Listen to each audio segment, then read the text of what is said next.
Okay, let's get to Baudrillard's big point with his example, because I do quite like this point. It's kind of big and crazy and mildly offensive in a sort of French skeptical way. As I mentioned, France is all about skepticism because of Descartes and Montaigne. They're always like doubting things, and this is very much about doubt, which is what's coming next. So Baudrillard says what his real worry is, the example of the people, the religious people who are worried.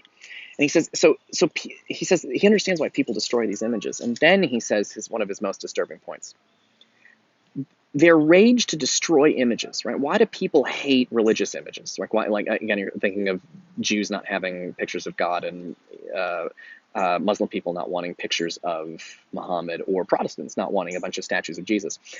Their rage to destroy images rose precisely because they sense this omnipotence of simulacra, the power of art, the facility they have of erasing God from the consciousness of people, and the overwhelming destructive truth which they suggest. Here we go: that ultimately there has never been any God, that only simulacra exist. Indeed, that God himself has only ever been his own simulacrum. Shit. That's fucking crazy. Um, he says that what religious people will tell you is that they have to destroy pictures of God, because otherwise people will worship the pictures and they'll forget all about God. Baudrillard suggests that what they're really scared about is that the pictures are like made up, right? They're like fake.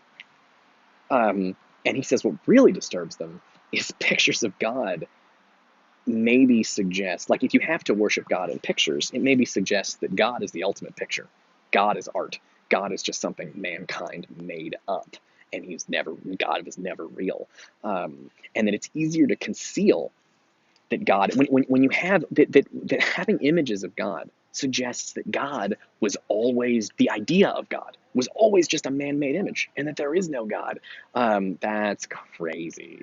It's a very intense point. But you can see the same thing in Plato, right? This worry that art is going to distract people from higher heavenly truths. Well, in this case, he thinks that the empty images that have no life in them are going to point people towards the idea that God is dead, or never lived in the first place, that it's all made up bullshit. Because if you're worshiping statues, if you're worshiping made up bullshit, then made by human beings, maybe God is something made up by human beings and never existed. So that is Baudrillard, one of Baudrillard's. That's the big crazy example. I really enjoyed that one. Um, oh shit. Wasn't I talking about war video games? Did I forget to talk? I think I got distracted in there. Um, so just to return to the example of war video games, is people play these very realistic video games based off of war scenarios, and they're very realistic games based on like World War II. Um, the point that I was supposed to make that I completely forgot to make was that war is real, and that the video games are a copy. They copy war and reproduce it and recreate it in a video game form. That's pretty simple, right? That there's reality, war, and then there's the copy, the video game. The problem is that it's interesting that the video games all feature like, it's like you with a gun up close, face to face, looking at your enemy while you stab him with the gun, stab him with the knife at the end of the gun, the bayonet. Right? It's face to face combat basically, even though it's simulated. It's a video game. It's art. It's a copy. The fucked up thing about that war situation, though, is that soldiers with knives killing people face to face, war doesn't look like that as much anymore. It's kind of a fantasy space of how war used to be. But when the war is starting more and more to look like a 18-year-old kid in Arizona goes to the mall, and then he enters into some army center in the mall, and they take him over to a computer terminal. And at the computer terminal, there's an image, like a map, looking over the desert, and he gets a joystick. And he moves the joystick like this, and there's like a drone, which is like a kind of a robot plane without a person in it. There's a drone, and when he moves the joystick, the little drone flies over the map that he can see on the computer monitor. And then when he finds what he's looking for, which is, some kind of terrorist operation, which is probably actually just somebody's wedding or whatever, and when he finds what he has to do, he pushes a button on the joystick, and the drone drops a bomb and blows up the whole thing. Well, what's fucked up about that is that the whole point of the war video game, it should be easy to tell the difference, right? war is the reality, and the war video game is a copy. But what if war looks like a video game to start with? You got a joystick. You're not anywhere. You're perfectly safe in Arizona in the mall with a joystick, and over in the Middle East, you're flying this drone by remote control. Do you see how the screwed up thing is that earlier it was easier to tell the difference between here is war and here's a video game, but now war looks like a video game to start with. And here's the fucked up thing: then if war looks like a video game, and notice, by the way, that the joystick drone thing, you're not up close faced, you're not watching someone die, you're not out there personally risking your life. So people start to feel nostalgic, and they were like, man, it kind of sucks that we're just killing people by remote control. You know, what about the honor and the glory of battle, and what happened to all of that? And so people make a video game to capture something that war doesn't look like anymore. It's an image of war that doesn't exist.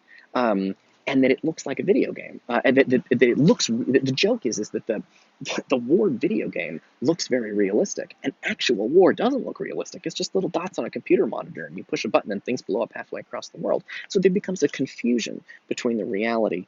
There's a confusion of the levels. It should be reality, video game. But what if you're doing reality like a video game and killing people in real life, but you got a joystick? That's crazy. And then the really screwed up thing is that the horror of war, when you talk about the trauma of war and the horrors of war, one of the traumatic, horrible things you often hear about in war is killing people. It's hard, and it's psychologically damaging. And people will one soldier will kill another soldier or a civilian, and it haunts them, and it's horrible. And these are like the traumas of war. But it's the horror of war we talk about. Soldiers coming back with these horrible images in their head.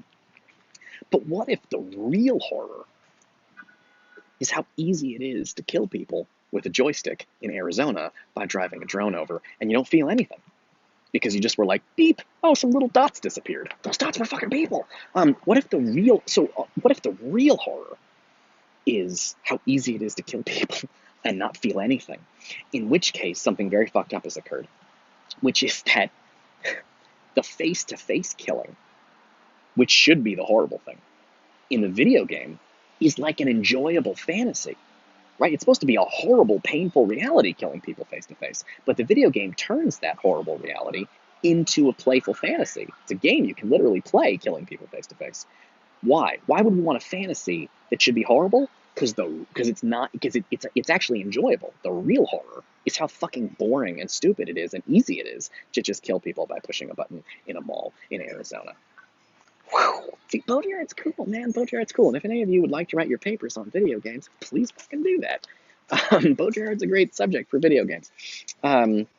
Cool. Okay. Had they been able, this is the religious people, had they been able to believe the images only occulted, meaning covered up, or masked the Platonic idea of God, see, Platonic idea, you know, Plato, the perfect idea of the higher heavenly truth, there would have been no reason to destroy them. Right? If God was still there, we wouldn't have to destroy the images because God would speak for himself. One can live with the idea of a distorted truth, but their metaphysical despair came from the idea that the images concealed nothing at all, and that in fact they were not images, such as the original model would have made them, but actually perfect simulacra forever radiant with their own fascination. Right? The idea that the whole point of an image is it's supposed to represent something in reality, right? A picture of you looks like you. But if God never existed in the first place, then all the images of God, that was all the reality that he ever had, says Baudrillard, and that's what really freaks people out. Okay, cool. I'm going to probably pick this up with maybe one more example on Baudrillard, and then we are going to move the fuck on. Actually, I can do it real quick. There was a war movie called Apocalypse Now, and they were filming it in Cambodia in the 70s, and the guy making the movie wanted to make it realistic, and so he hired helicopters from the government, and they're filming. They're military helicopters from the government, the Cambodian government, flying over, bombing things for the movie. And then in the middle of shooting, the helicopters had to fly away to go actually kill people, and then they came back to film the movie. So, like, again, it's supposed to be easy to tell the difference between making a movie and war, but what happens when they start to overlap and crisscross and get confused? Cool. I think I'm done with Baudrillard. There's a little more, but I don't feel like doing it. He talks about Disneyland as like a copy of reality, and it.